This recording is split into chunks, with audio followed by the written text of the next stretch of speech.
కనపడుతుంది. త్వరలోనే తేలుతుంది వాస్తవం.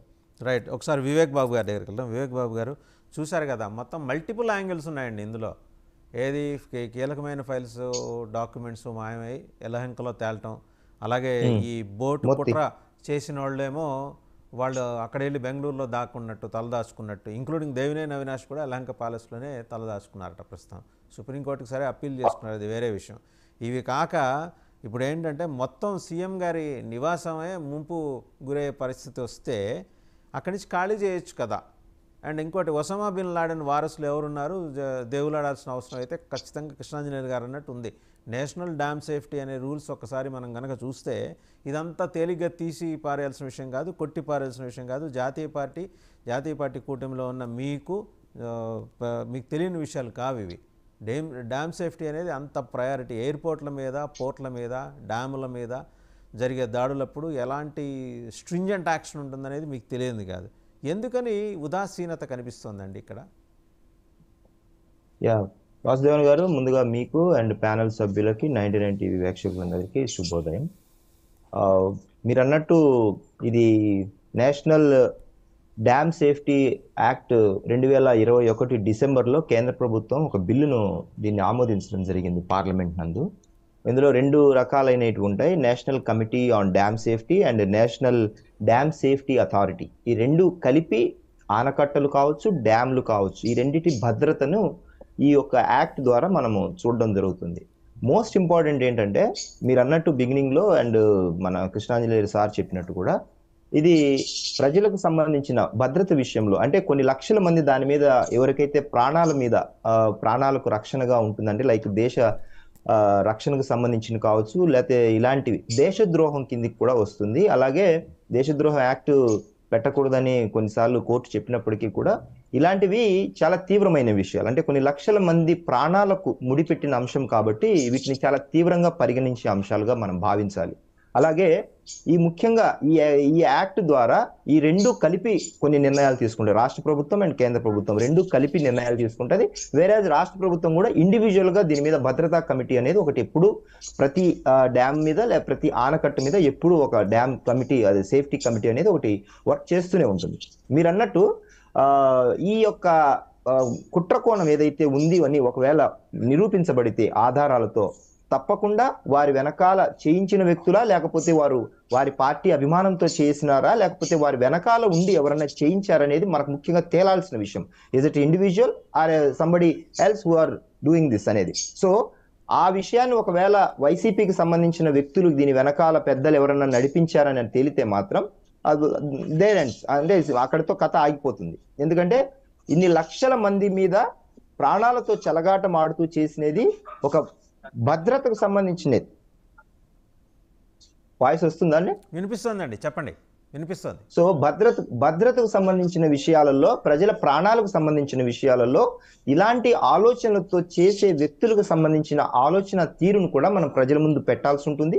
అలాగే ఈ యొక్క కుట్రలో దాగి ఉన్న ప్రతి ఇండివిజువల్ లేకపోతే గ్రూప్ ఆఫ్ పీపుల్ ఉన్నారనేది కూడా వెలికి తీయాల్సి ఉంటుంది. అయితే ఈ మన చంద్రబాబు గారి ఇల్లు పోకుండా ఉండడం కోసము ఇది ఏదైతే తీసుకొచ్చారో, వాటర్ని బుడమేరులో గేట్లు ఎత్తలేదు అంటూ ఏదైతే వైసీపీ అధినేత మాట్లాడిన మాటలు ఏదైతే ఉన్నాయో, ఆయనదేమో ఇటువైపు కరకట్ట వైపు ఉన్న ప్రాంతం, ఆ ఏరియాలో చాలా వరకు డ్యామ్ అంటే ఆనకట్ట వాటర్ లెవెల్ పెరిగే కొద్దీ వాటర్ వస్తుంది. ఇప్పుడు చాలా పీక్ లెవెల్ వచ్చింది కాబట్టి ఆటోమేటిక్ గా అది మునిగిపోతుంది. బుడమేరు ఎటువైపు ఉంది? ఇది లెఫ్ట్ సైడ్ ఉంది, అది రైట్ సైడ్ ఉంది సిటీకి, విజయవాడకి. సో దాని ఛానల్ అది వేరేగా వెళ్ళిపోతుంది, మన ఏలూరు వరకు వెళ్ళిపోతుంది, కొల్లేరు వరకు. అదే కొల్లేరు వరకు వెళ్ళిపోతుంది, దాని దారి అది వేరే. అయితే ఇందులో దీన్ని తీసుకొచ్చి ఇందులో కలపడం వల్ల ఆయన ఇల్లు మునిగిపోకోకుండా ఉంటుందనేది టోటల్ గా అది అసలు ఆయనకు కనీస అవగాహన కూడా లేదనేది మనకు చాలా సందర్భాల్లో మనం మాట్లాడుకోవడం కూడా జరిగింది. అయితే ఇక్కడ డ్యామ్ సేఫ్టీకి సంబంధించినంత వరకు, అలాగే వేరాజ్ ఇందులో చేసిన కుట్రకోణానికి సంబంధించినంత వరకు, అంటే వైసీపీ వారి యొక్క ఇన్వాల్వ్మెంట్ ఇందులో ఉందని ఏదైతే మనం అనుమానిస్తున్నామో దీన్ని తప్పకుండా వెలికి తీయాల్సిన అవసరం ఉంది. అలాగే మనం ఇందాక మాట్లాడుకున్నట్టు ఈ యొక్క వాటర్ సంబంధించినది ఏదైతే బోట్స్ ఉన్నాయో, బోట్స్ కు సంబంధించిన ఏదైతే వైసీపీ యొక్క పేర్లు వచ్చాయో, Nandigam Suresh or some XYZ, ఎవరైతే వచ్చారో వైసీపీకి సంబంధించిన రంగులు వేసుకొని ఆ పడవలకు చాలా చిన్న తాడు కట్టారు, లేకపోతే అది ఊరికే ఒక ప్లాస్టిక్ లాంటిది కట్టారు. సో ఆటోమేటిక్ గా అది ఆ వెయిట్ కి, ఆ ఫోర్స్ కి, వాటర్ ఫోర్స్ కి అది నిలబడదు.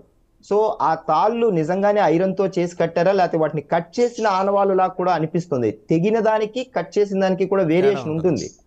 సో ఆ ఐరన్ వైరు మీడియాలో చూసిన వరకు చెప్తున్నాను నేను, సబ్జెక్ట్ టు కరెక్షన్. ఆ ఐరన్ వైరు కట్ చేసినట్టుగా అనిపిస్తోంది. సో అది నిజంగానే కట్ చేసి వదిలితే మాత్రం అది ఖచ్చితమైన కుట్ర కోణమే.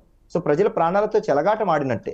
సో ఇది తప్పకుండా కొన్ని లక్షల మంది ప్రాణాలతో, అలాగే సేఫ్టీ ఆస్పెక్ట్ లో దీన్ని వైఫల్యంగా భావించడానికి లేదు. ఎందుకంటే ఇది వాంటెడ్ గా 3-4 బోట్లను పంపించారు కాబట్టి వాళ్ళు ఏదైనా చేయడానికి సిద్ధమే అనే వైసీపీ ఆలోచనని, ఒకవేళ అలాంటి ఆలోచనలతో చేస్తే వీళ్ళకు రాష్ట్ర ప్రజల పట్ల, లేకపోతే దేశ భద్రత పట్ల, దేశం పట్ల వీళ్ళకి ఎలాంటి కన్సర్న్ కూడా లేదనే విషయాన్ని తేటతెల్లమవుతుంది. అయితే దీన్ని తప్పకుండా, దీని వెనకాల ఉన్న వ్యక్తులు బై యాక్సిడెంటలా లేకపోతే నిజంగా కుట్రకోణం అనేది తప్పకుండా వెలికి తీయాల్సిన అవసరం అయితే ఉంది వాసుదేవన్ గారు.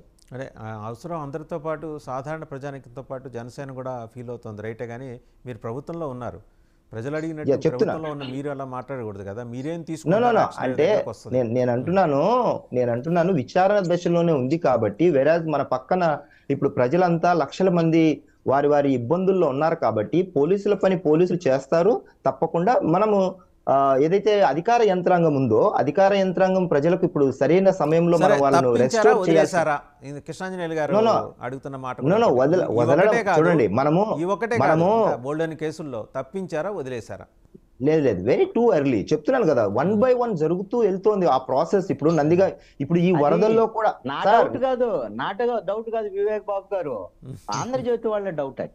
లేదు, చెప్తున్నాను అండి. ఇప్పుడు పత్రికలు ఏమైనా రాయొచ్చులేండి. నేను ప్రభుత్వంలో ఉన్నప్పుడు మనం బాధ్యతగా పనిచేయాల్సి ఉంటది కాబట్టి మేము మిగతా ప్రభుత్వానికి మాకు తేడా చూపించడానికి ఈ విషయం చెప్తున్నాను. ఇప్పుడు మనము నందిగాం సురేష్ గారిని అరెస్ట్ చేశారు అంటూ ఈ సమయంలో ఏదైతే సాక్షి మీడియాలో మొన్న రాసిన కథనం ఏంటంటే, ఇబ్బందుల్లో బాధల్లో ఉన్నా కూడా కక్షపూరితమైన అరెస్టులు చేస్తోంది ఏది టీడీపీ, అదే కూటమి ప్రభుత్వం అంటూ రాశారు. ఇంత ఇబ్బందుల్లో కూడా వారి కక్షపూరితమైనది తీర్చుకుంటున్నారని. మరి ఆ లాజిక్ ఎలా మిస్ అవుతాం మనము? అంటే పోలీసులు వారి పని వాళ్ళు చేసుకుంటూనే వెళ్తున్నారు. వేరేజ్ వరదల్లో ఉండే వరదల సహాయానికి సంబంధించిన వ్యక్తులు అది ఆ సెక్షన్స్ జరుగుతూనే ఉన్నప్పటికీ, వేరేజ్ పోలీసుల ఆస్పెక్ట్ లో సంబంధించిన కేసులకు సంబంధించిన వ్యక్తులను లైన్ బై లైన్ ఎవరినెవరిని ఏమేమి చేయాలి, ఎప్పుడెప్పుడు అరెస్టులు చేయాలనేది అది జరుగుతూనే ఉంది.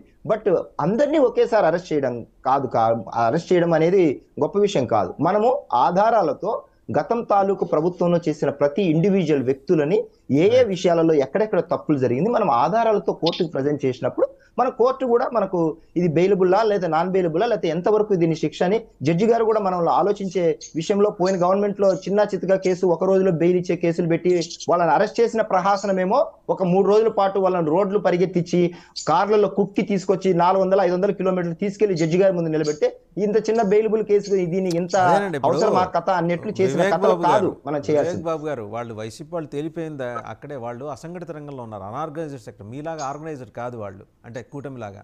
సరే, ఒకసారి మనం జ్వాలాపురం శ్రీకాంత్ గారి దగ్గరికి వెళ్ళాం, ఎందుకంటే ఇప్పుడు అభియోగాలన్నీ వైసీపీ చుట్టే. జ్వాలాపురం శ్రీకాంత్ గారు, దేవినేని అవినాష్ గారు యలహంక ప్యాలెస్లో తల దాచుకున్నారు. అలాగే సెక్రటేరియట్కి సంబంధించిన కీలక డాక్యుమెంట్లు కొన్ని తస్కరింపబడ్డాయి. అవన్నీ కూడా ప్రస్తుతం జగన్మోహన్ రెడ్డి గారి ఐరన్ సేఫ్లో సేఫ్గా ఉన్నాయి యలహంక ప్యాలెస్లో. ఏంటి ఆ డాక్యుమెంట్లు, దేనికి సంబంధించినవి? ఏమన్నా శ్రీకృష్ణదేవరాయలు దాచిన వాళ్ళంత సంపద గురించా, లేకపోతే మిగిలినవన్నీ అయితే ఆల్రెడీ దొరుకుతాయి మనకి. ఆర్టీజీఎస్కి వెళ్ళి కూర్చుని ఒక బటన్ నొక్కితే సీనియర్ ఐఏఎస్ ఆఫీసర్లు ఉన్నారు అక్కడ, టెక్నాలజీ ఎక్స్పర్ట్స్, వాళ్ళు చూపించేస్తారు. మీరేమీ లేపేసినా అన్నీ బ్యాకప్ ఉంటాయి. ఏం జరుగుతుంది, ఎందుకు వీళ్ళందరినీ కాస్తున్నారు? ఇంకోటి, ఒసామా బిన్ లాడెన్ వారసులతోటి మీకు ఏంటి ఆ కనెక్షన్ ఏంటి? ఈ డ్యాములు కూల్చే ఆలోచనలు, కుట్రలు ఏంటి సార్? మీరు 5 ఏళ్ళు రాష్ట్రాన్ని పరిపాలించారు కదా.